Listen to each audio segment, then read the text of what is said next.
આપણે સૌ આગેવાનો ટૂંક સમયમાં નિર્ણય કરીને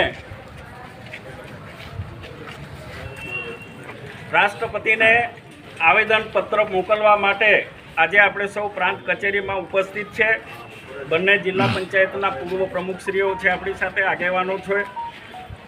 આપણે સૌ જાણીએ છીએ છેલ્લા 5-7 દિવસથી સોશિયલ મીડિયા અને લોકમુખે ખૂબ જ ચર્ચા થઈ રહી છે એવા ઇસ્યુ કોંગ્રેસ પક્ષના નેતા, લોકસભામાં વિરોધ પક્ષના એવા સન્માનના પદ પર બેઠેલા વિરોધ પક્ષના નેતા રાહુલ ગાંધીજી જ્યારે America, United state America, Georgia યુનિવર્સિટીમાં જઈને ભારત વિરોધી તત્વો સાથે આપણા દેશની વિરુદ્ધ ષડયંત્ર કરનારા લોકો સાથે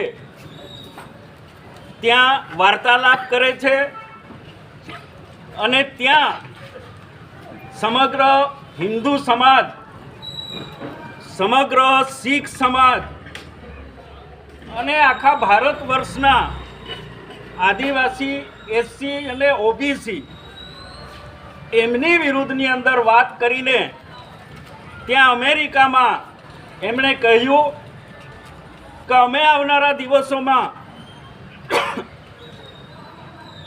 એસસી, એસટી અને ઓબીસી અનામત અમે બંધ કરી દઈશું.